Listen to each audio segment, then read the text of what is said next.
we had a whole conversation about your work. Yes. And about the way that it actually originally started as thinking of an offer. Actually, can I back up a minute? Yes. Because it originally started with me obsessively spiraling, studying other people's marketing and business models and texting you about my spirals. And you were like, you want to hop on a call and I can just ask you some questions about what you're experiencing? And I was like, yes, thank you. Yes. Yes. And then that call was like a couple hours long. Yes. And it was great fun for me anyway. And I feel like initially we got on that call because you were thinking about like some kind of mentorship program kind of thing, or some kind of like, maybe there's like a group program in here. Maybe there's a different offer. Yeah, I feel like we got on the call because I was looking for the capital A answer yet again and thought that maybe you'd find it this time and give it to me. Surprise, you actually did, just not in the way that I was hoping for or expecting. But this is the thing. If anybody who's listening doesn't already know me, like, you should know that I am the anti-capital A answer person. But the reason why is because I actually think that like to get as close to the answer as possible, you need to take your eye off of trying to look for it. Like, because it like leads you away from your own ideas. Yes. And I was looking for it so hard that I thought that I could find it by listening to somebody's podcast episode all day long, every day, or like studying somebody's gross program. Yeah. Yeah. And I was looking outward to find the answer. Yeah. And you helped me reorient and turn someplace else. I don't know what you did, but you did some like witchery magic. Yeah. So then we discovered that you have like a whole process around content creation that you need in your own business. And that also seems like it was sort of like could have filled almost like a hole in your offers. Yes, it was something you helped me see that I have a process that I've been teaching, but not, I've been like teaching around it. I've been teaching about it, but not teaching the process. Yes. Yeah. So the part that I keep coming back to when I think about this conversation is the part where you were like, yeah, like all that I do is I just have like basically this whole bank of content and I'm just like recycling it all the time. Yeah. And that's actually what I would want to help other people do. And if they could do that, like it would be so much more sustainable. And I was like, wait a second, hold on, hang on. Because we've all heard about repurposing content. And that's part of this. But really, I think that what you were getting at is like, first you develop like a meaningful contribution, right? Like you first get clear on like what it is that you want to say. And in there too, there's like all of this work that you've done around like, how do we use marketing as almost a form of activism? How do we market our work and also move social change, like through the messaging and all of that? Like, how can we do all of that at the same time? Yeah. So it's like, that's all nested into the process that you use for content creation. And we were just able to kind of get clear on it. And so I kind of thought maybe we could talk about it because I think everybody listening is like, okay, tell me more, because that's what I want to do. Everyone keeps saying that repurposing content is so easy and I keep trying to do it and it's not doing anything. So it's like, what are the differences, you know? Yeah, that's such an important question because it isn't as simple as just like go repurpose everything. Yeah. I think the point is you have to find the pieces of content that are your maybe like core messages.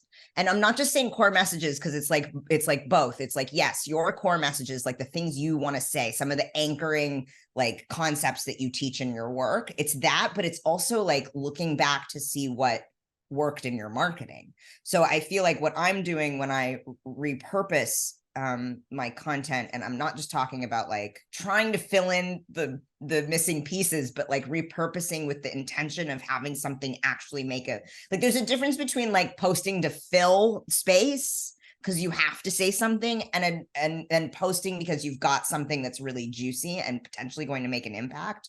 And I feel like when I think about posting something that's really juicy and actually going to reach people and make an impact, I have to look back at what has worked well.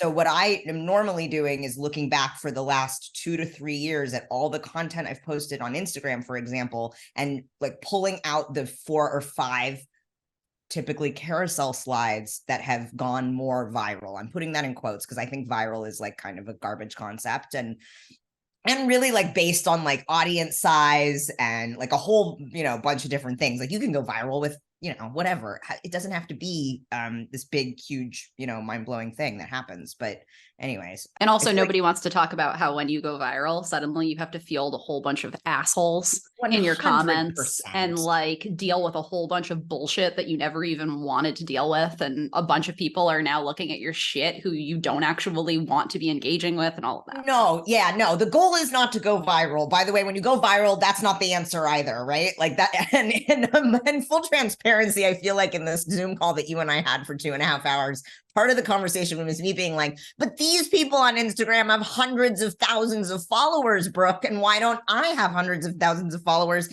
And if I only did, then maybe that would be the answer to like all of my financial stability and business problems, right? Yeah. And we know that's not the case. Like if you dig into it, the narrative is if you have this many followers, you are fine. I don't think that's what's actually happening. And so people are engaging with meaningful or like impactful content, but they're not necessarily clicking through to your website. And so, yeah, but that means we just need to be putting out more, to me. And I'm not saying more empty shit. I'm saying more consistent, meaningful stuff, which is why the repurposing thing is so crucial. Because if I create one like solid carousel slide post, and I'm talking about like getting really concise, not being too wordy, like making the graphic look like good, like one solid carousel slide, I think can be turned into like freaking 20 pieces of additional content. And that's the part I want to get at is like, if you can figure out what works, and I see a lot of folks like trying a lot of text, or like the design is missing something, like we have to narrow down all of these different approaches. Just like smacked my mic in excitement of writing something down. So that I don't rambling now. Forget. No. So I'm hearing you talk about what works. And what's coming to mind for me is something that, and I'm going to link to past podcast episodes that you and I have done for other podcasts, because I think we've talked a lot about this, but in case people are just hearing us talk about this for the first time, or you talk about this for the first time, one of the things that's really important here is that you, Tristan, are very intentional about creating community and having real relationships with people. And I think that that's why you are able to look at your stats of quote unquote, what works, and then choose based on what works, what you're going to repurpose and have it not be hollow. Because for you, what works is aligns with what matters to you, and it's aligns with what your meaningful contribution to the field is, because of the fact that you've been very intentional about creating an actual community and actual relationships with people. So it's not just conversion rates. No, it's people in my community are responding to this in a way where it's clear that they need to hear this again. Yes. And that I think is like a really important foundation to understanding how you approach this differently from maybe other people who are just looking at, okay, well, you do this because it works. It might not be aligned with values, or it might not be aligned with what the meaningful contribution to the field is, but it works. So let's just keep doing it, which recreates business as usual. So I'm almost thinking like, do we need to, I don't know, Tristan, write on your thing next to you, creating community in your thing, because I'm like, the whole thing doesn't really actually work without that part. I did write it down, creating community, because I am really an inquiry, like, what does it actually mean, though, to create community on social media? So I hear what you're saying, and I'm like, I'm agreeing with you. I'm like, yes, everything you're saying is true. I've done that. I'm putting that in quotes. But I'm also like, I only follow I think I'm at 700. I keep like trying to get the number down. Like I think I'm following 715 people. So if I'm only following 715 people, how am I'm like, tell me though, how do people like, what kind of, do you Because get I what I'm think saying? that people are finding you. Okay, so this is a conversation we've had before. You're a person who I look to as an example of like, okay, and this is part of what I was really hoping to communicate to you when we were talking about but why don't I have more followers on Instagram? Yeah. Because you to me are an example of how you can grow your following on social media, not by necessarily going viral or being more visible on social media, but instead by being visible in actual like community spaces. I see what you're saying. Yes. So people, I think, are finding you because there are people who are referring you, who have trust in you. They were at an event or something like that. Like you're very actively engaged with the people who, I'm sure there's a lot of people who follow you who have not been in a space with you in person. But I think that that's the thing that is actually having people come and find you. Not necessarily the algorithm. I hear what you're saying and I agree with you. Yes. Yeah. And sometimes it's the algorithm, but that's not what my main, I don't know, point of connection is. Yeah. Yeah. Yeah. So yeah, thank you. That's an interesting observation. Yeah. And also I would be interested. I don't know. Like, I don't know. Cause you're the person who I look to as the person who does this so well. So like, I would be curious if you really think about like, what does that actually mean? Or like, why is it that you, Tristan, are able to look at your insights and go, what performed really well over the past few years? And the things that performed well are things that you actually want to keep repeating. I mean, I do want to keep repeating them, but let me also be clear. I'm thinking about one post in particular that I've reworked, I don't know, maybe 4 times. And also let me be clear that when I rework these posts, it's in part, yes, it is in part to repurpose and put it out again, but it's also in part to reflect that over time, my understanding of the thing that I'm teaching about has changed, right? And how I talk about it has changed. And now I have new things I want to say about it, or a corrected or updated understanding about it, or whatever. And so an example is, there's a post I probably put out, I'm guessing twice a year, on women with an X. It's not just on women with an X, right? It's on the way we relate to language, how we can be inclusive with our language, but how we can be performative and you know, non-inclusive with our language.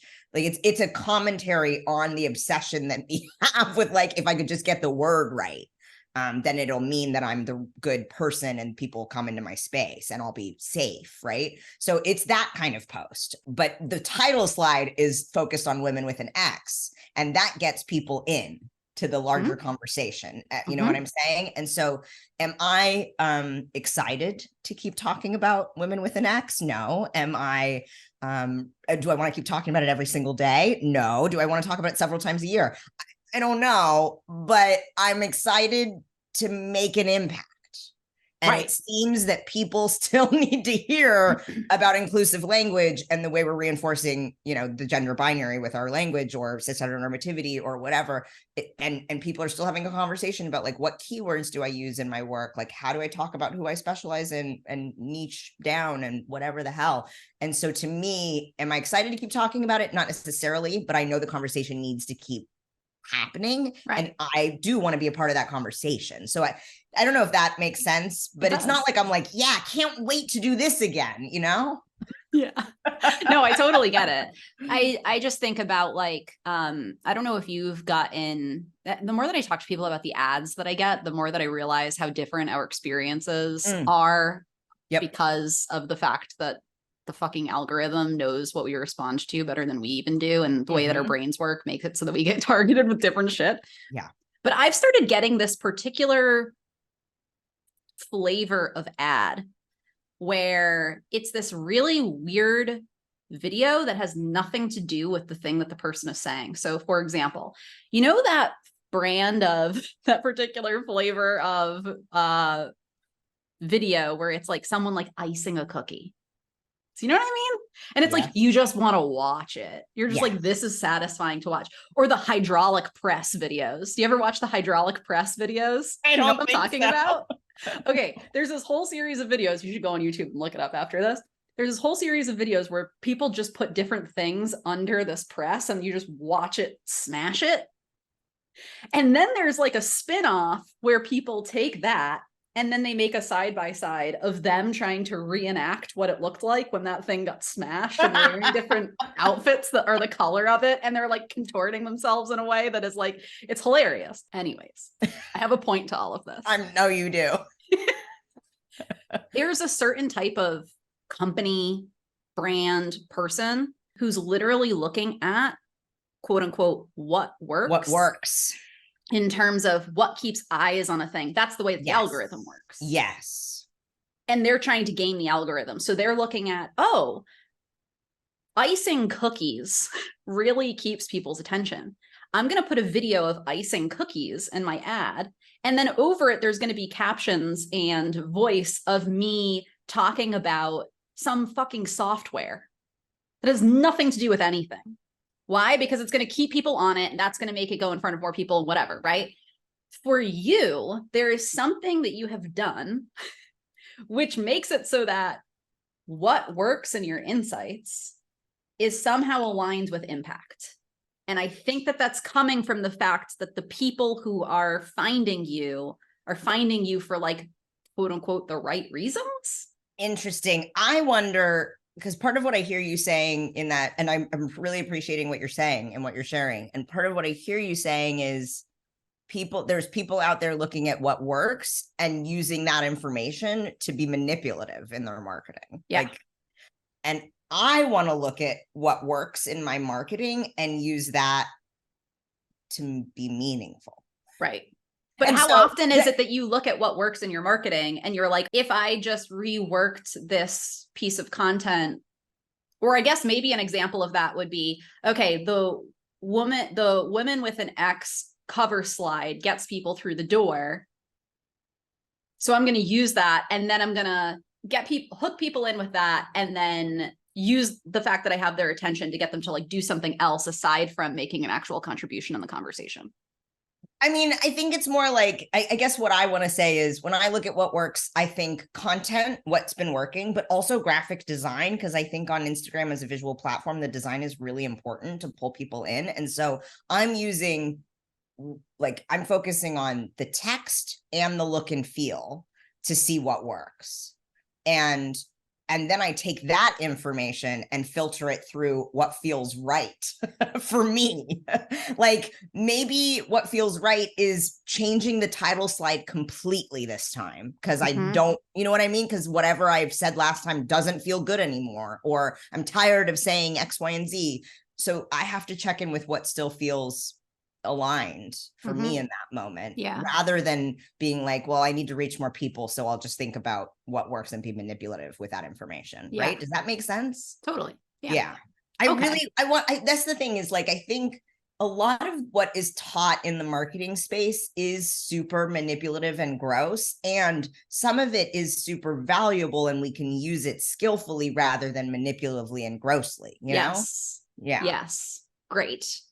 And so, okay, so then one of the things that we had talked about is what needs to happen for you to actually even be able to approach this in this way. Like you need to have some sense of, people aren't going to be able to just like come into a conversation about repurposing content and how to create meaningful content without having done the other work. You're nodding very quickly. So I would like for you to just say more. I mean, this is what I'm thinking about. Like, how do I get folks into what I think are content pillars, but not content pillars in the way that the marketing dominant culture people talk about content pillars. I'm not talking about like tips and techniques, value posts, whatever. I'm talking about like, okay, when I think about my content, well, inclusive language and like sharing power with language and using language as a solidarity tool that is meaningful, that's one of my content pillars. So, and then like maybe another content pillar is like reminding people not to erase trans folks in the conversation about abortion rights. You know what I mean? Like what I'm doing in my head right now is I'm thinking back to the last 3 years of the content I've put out and what has been really popular. So it's not necessarily like what I talk about over and over again, though sometimes those two intersect and overlap. I'm also thinking about what has really made an impact in the audience or whatever. And so then I take those pieces of content, and for some reason my brain says ideally there are 5 pillars that we work with. And those 5 pieces of content, like if it's me and I'm thinking inclusive language or trans abortion access, I'm of course thinking about our dear Steph Galante. Hi, Steph. Hi, Steph. If this doesn't get edited out, I'm thinking about Steph and like the relationship that she talks about to self-care and challenging systems of oppression, right? Yeah. And reclaiming self-care outside of capitalism and white supremacy. Like, to me, she's got several content pillars that relate to that theme, or maybe it's just one, but like I can see easily, like, she's got some pillars, you've got pillars, like, and again, these aren't good to know, because I wasn't aware. No, you definitely. And I'm like, but it's not just like, oh, these are the 5 things I talk about in my brand. It's like, these are the things that I come back to over and over again, because I know my audience needs to hear it. And I can say it over and over again in different ways because I'm in constant relationship to this thing and learning about it. And so the next time I talk about it, it's going to be even more meaningful because it's going to be more authentic with where I'm at in my own learning or whatever and growth. And it's going to come across differently because I've changed in relationship to it. You're having a moment. Yeah. How could you tell? What happened? You're in constant relationship to it. And so things have changed. And so it's like being able to revisit this and add depth. Yes.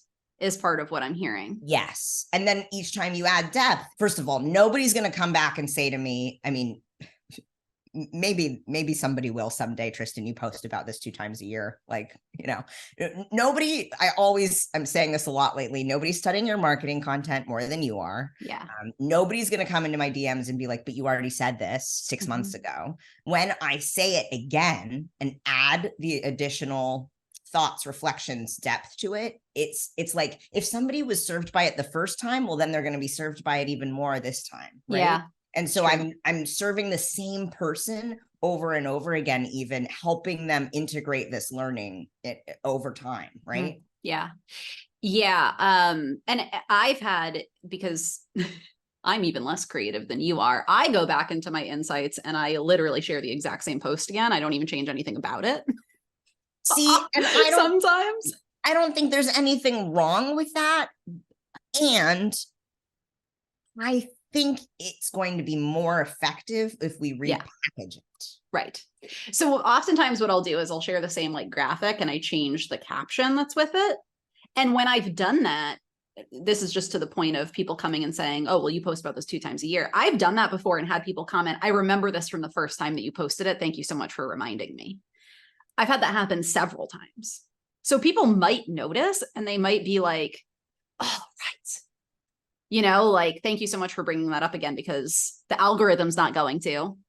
Right. They're not going to be like, and now I'm unfollowing you because you said this 6 months ago. Yeah. And maybe they will, but if that's the case, that's not somebody you need to be in a relationship with.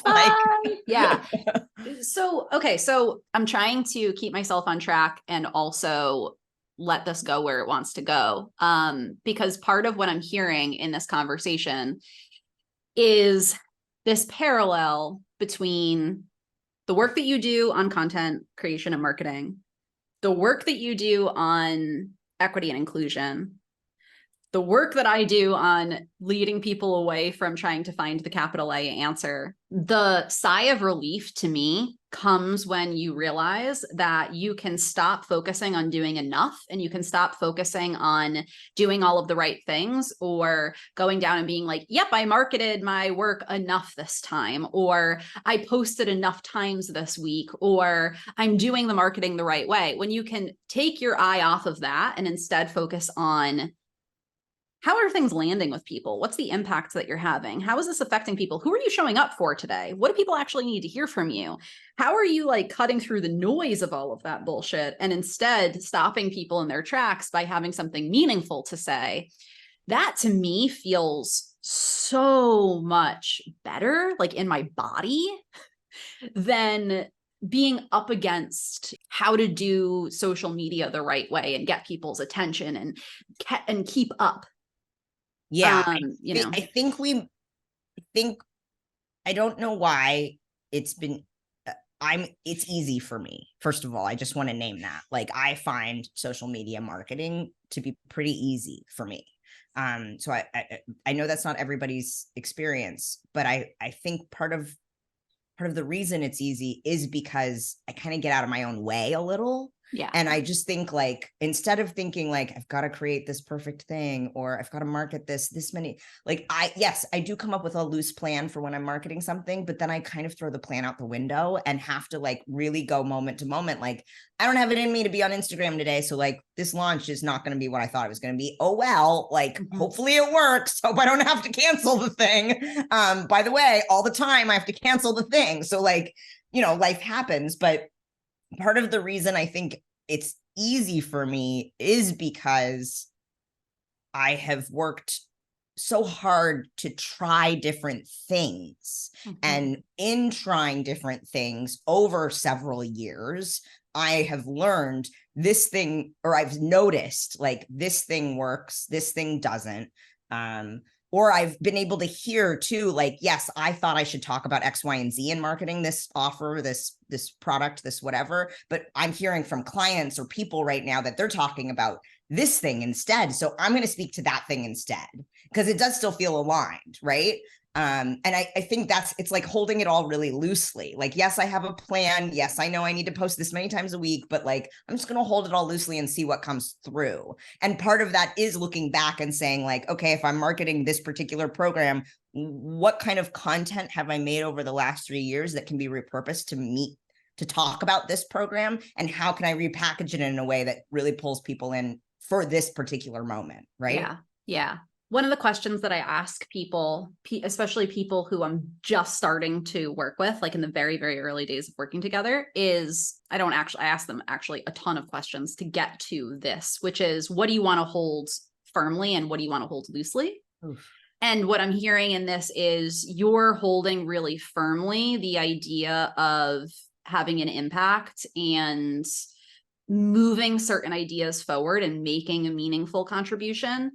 And then you're holding really loosely the way that you do that, or how to experiment with that on social media or otherwise to move that forward. That's the experimental thing. But the reason that you're able to do this in a way that is like effective and also meaningful, and also like, the reason that you're able to do that, I think, is because of the fact that like at no point I've known you for I think like 3 years at this point, and like literally at no point have I ever seen you put out a hollow post. Because it's just like not what you do. No, if I want to do like a filler post, and by that I mean I'm like, shit, I need to post something about this workshop. What should I say? I want to make it meaningful. I don't want to just make it, empty. Then I'm going to pull one meaningful sentence out of something I've written in the past, and that sentence goes on a Canva graphic. So there's still substance, right? Yeah. Yeah. And part of this is because I learned really, really early on that you can't just post the straightforward marketing asset. Like, you can't just post the workshop flyer. You can't just post the podcast graphic. You have to provide value if you're going to reach people, in part because I think a lot of us are like, stop trying to sell me. Like, Instagram has become like, just like, sell, pitch. Sometimes I'm on Instagram and I'm like, who else is even using this app other than like businesses and entrepreneurs? I know, so how do you show that you're not just there to sell people? Because yes, sure, you might be using Instagram for your online business, which means you need to make money, which means you need to sell things. And I think the orientation for me isn't the selling, it's the awareness raising. It's awareness raising about the conversation I'm having, and it's awareness raising about my own work, which is a part of that conversation, which is like, and when I approach it as awareness raising, it completely, nothing is just empty and meaningless anymore, right? My whole account is about awareness raising on some level. And to me, that is going to make a meaningful impact. And when people think, oh, I want to work with someone who knows marketing from this lens, or who teaches, like, they'll remember me because I've been in their space, right? In a way that isn't just about buy for me. That is not going to work. Right. Yeah. And the way that you have, I think back on and I say I think back on because I no longer think about this shit anymore, but you know, the marketing basics that you learn when you're like just starting out, and it's like people need to know, like, and trust you. No, like, and trust. I fucking hate that shit. If you 'Cause it aim for feels no like, gross. yeah, it does. If you aim for no like and trust, it's gross.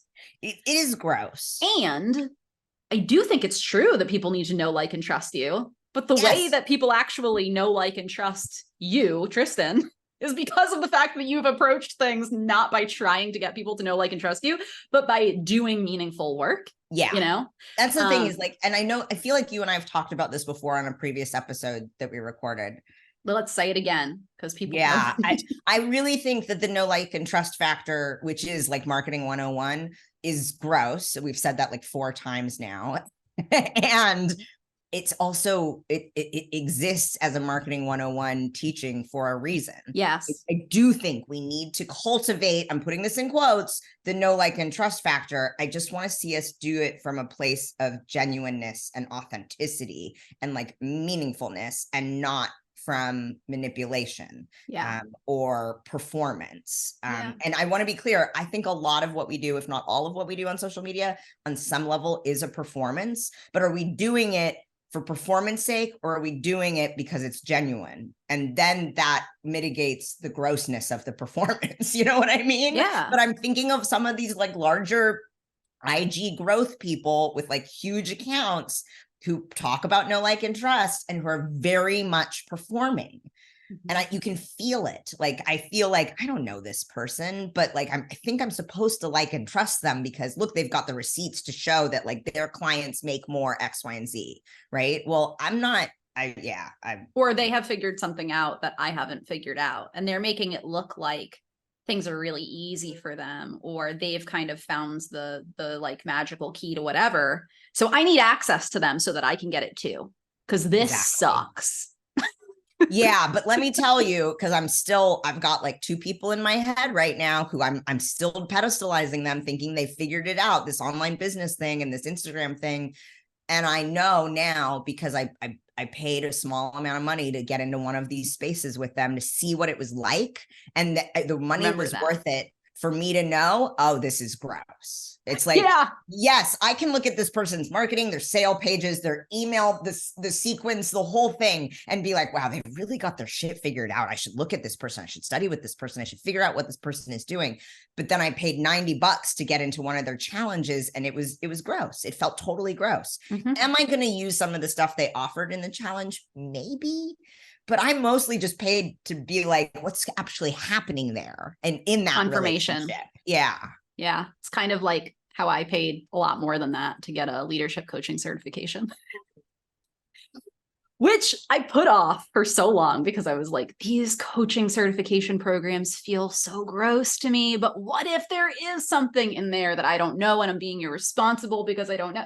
Okay, you know what? I have the money. I'm just going to do it. I did it. I came out the other side. And I was like, you know what? It actually is kind of cool to have some of these PDFs to rely on. Exactly. Sometimes you just pay to get the PDF. Yep. I know. Like, oh, I actually do have a tool that I paid an exorbitant amount of money for, the rights to use, but also the confidence walking away of being like, oh my gosh, I can trust myself because I actually already knew all of this stuff. And actually there's some things that they say to do that I know from my experience I'm never doing. Yes. I trust myself more because of that. Yeah. So I have a question about sustainable social media, because this is something that you talk about a lot. And the repurposing is definitely something that we like allows it to feel more sustainable. Yes. And I think people talk a lot about repurposing as like kind of this golden ticket to sustainable social media. I'm curious for you. One of the things that I find makes the way that people market themselves unsustainable is that sometimes people will do things simply because of the fact that they've been promised it would work. Yeah. And put themselves through doing it, not because it feels good for them, not because they understand that it's going to make an impact, not because it's tied to some deeper purpose, but because that's what they were told they needed to do. And then when it doesn't work, it's incredibly discouraging because they just put themselves through all of that, which was supposed to promise something and that, or which promised something, and they don't get it. And then it's like, well, what the fuck? part of what I'm hearing from you is that even if in the way that you market and in the way that you teach marketing and content marketing, even if the content doesn't sell a thing or you don't hit a goal that you wanted to hit, if it's tied to some deeper reason, if it's tied to making an impact, then it doesn't feel as draining when it doesn't work, because you still put something out there that was meaningful for you to say. Yes. And so I think, and this is something I'm trying to speak to more of, and I'm not quite sure how to do it yet. But so just to say that it's not like I put out a post and then the registrations just come flying in. You know what I mean? It's not even a one-to-one. It's not like one post, one sign up.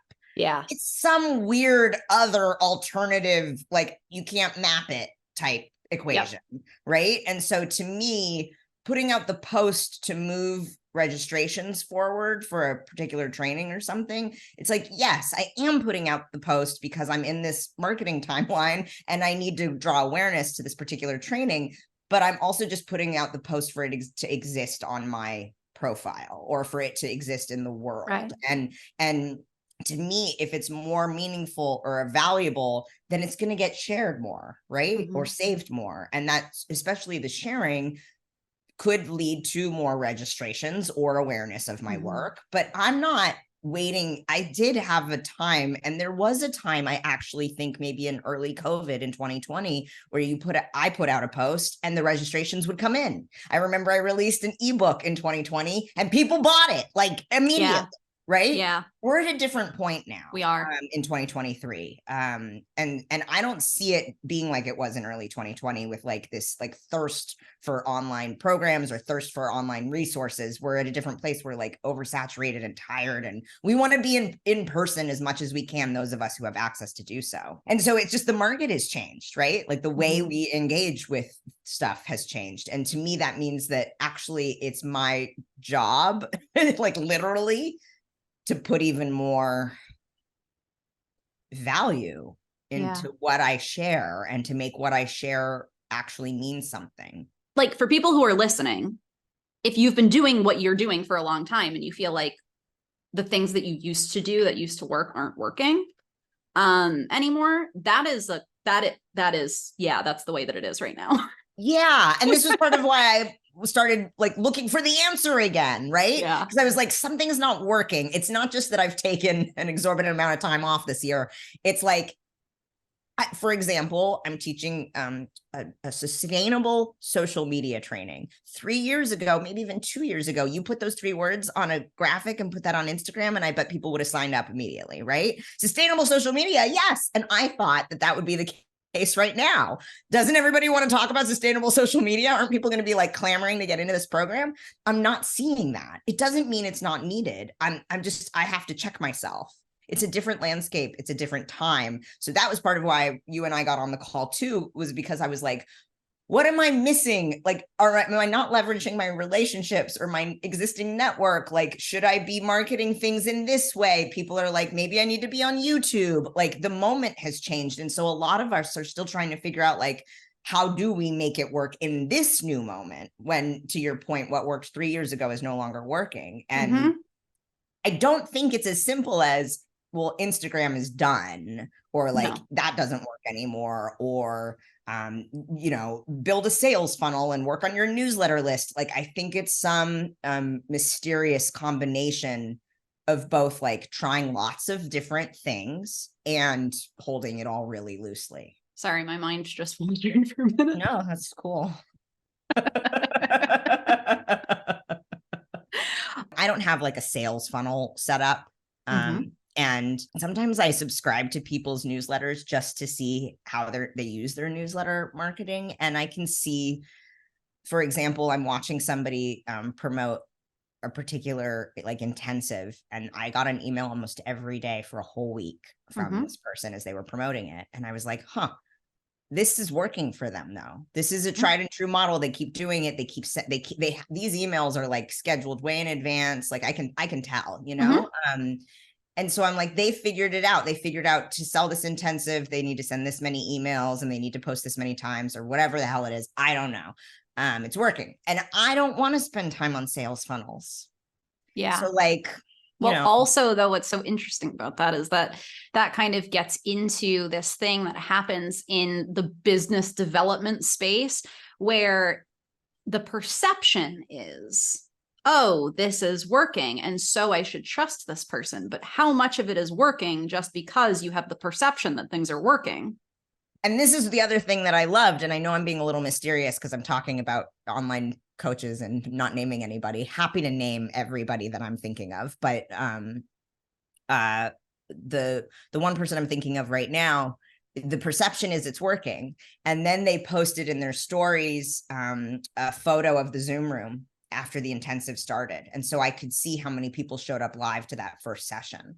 And it was a small group. Yeah. So it wasn't like the Zoom room was 50 people, 25 people. It wasn't a full Zoom screen, you know? And so is it working? And then immediately in my head, I was like, okay, so they sold, let's just say this many spots. And I know the rate for the program. How much money is that? Okay, if they do that 2 times a year, like I was like, oh, it is working, but it's not working in the way my brain says they probably have so many people in that program. My brain says, oh, and this email funnel that they've created, the sales funnel that they've created, they're nailing it. They're knocking it out of the park. They've got 10 people in the Zoom room. But also that's successful. Okay, so let's say there were 50 people in the Zoom room. If the additional 40 that we're imagining joins because they had a perception that things were working, that's not going to replicate to other types of businesses. It might replicate if you are selling stuff about marketing or if you're selling stuff about business development and you're trying to build trust as I'm a person. But if you are a health coach, if you're a yoga teacher, if you're that's not going to replicate because no one gives a fuck about your sales funnel. Nope. So if you're there to learn a skill that you can take and apply to a different type of business, it's just something to be really aware of. And it's entirely possible that it could be working for them and it's working for a reason that is not going to replicate in your business. Yeah. And the other thing I want to say on this topic is that my brain wants to say working means this many numbers, this many people, this much money. And I would like to challenge that thought process. Because to me, 3 people might be it's working. Right. Yes. And I'm thinking a conversation that I've had with somebody in your spaces who said to me, well, I've only gotten 5 students in this program that I've been marketing for a really long time. And I was like, that's a success. Like 5 people consistently, they're coming consistently. That is completely success. Yeah. Is it the goal financially that you had for the program? No, but it's a different kind of success because we're not like, it's not going to be like, this is the program, this is the answer again. Right. I think, and this is one thing that I'm constantly learning through you is how do we diversify our offerings? Not because it's the right thing to do, but because, or rather it's what you should do as a business owner. It's like, how do we diversify our offerings to make our work accessible for people with where they're at? It's more oriented towards like, I want to serve you. Yes. And I know you've got this much money and you've got this much money and you want somebody to hold your hand, but you want somebody to do it for you. And so I'm going to create all these different pathways to make my work accessible so more people can access it. Right. Yeah. Yeah. I'm remembering the thing that I was going to say before when we were talking about how things used to work in 2020 that don't work now. The story that I always tell myself, just in case anyone who's listening tells themselves the story too, is that it's because of my inner landscape at the time. I was so motivated and I was so like into my work and I was so like fiery and like was just writing in a way that was so resonant. And I need to figure out how to get myself there again and not just be who I am now. Right, because now you're not motivated or engaged in your work or fiery. No fire. I see you having 0 fire. Thanks. Thanks for the reminder. Yeah. And I know that people tell themselves that. Like a lot of it, it's like because of the fucking like prosperity gospel and shit about like, you know, if you just figure out how to like align yourself in such a way, then things are just going to click for you. And so if things aren't working now, but they were working before, and well, of course things felt good when they were working, but it's so easy to tell yourself the story that it was because you got yourself to feel a certain way that things started working. And then it's just, I mean, I've got it was working in 2020 and 2021 because I was overworking. I know. Right. So like that wasn't working though. Right. Yeah. Like, sure, the business was working, but I was overworking. So that wasn't working. Mm-hmm. So you are going to be teaching a workshop on this topic. It is going to be free in fruition. So anybody who wants to come can come. And you're going to be going deeper into this and providing support for people who want to start approaching their content in this way. And so this is everybody's invitation. Is there anything more that you want to say about that, or anything that we didn't talk about that you want to leave people with? I'll just say that I think what I'm going to plan for that workshop is offering a taste of this framework that I am developing, that Brooke has kind of literally coached me into understanding that I'm developing it. And I want to bring in a glimpse of the framework and make it accessible for folks to play with and get some feedback on it too. Yeah. Because I also really want to teach it so that it meets people where they're at, like for people who are natural writers, for people who are not natural writers, because unfortunately that's a skill you need in content marketing.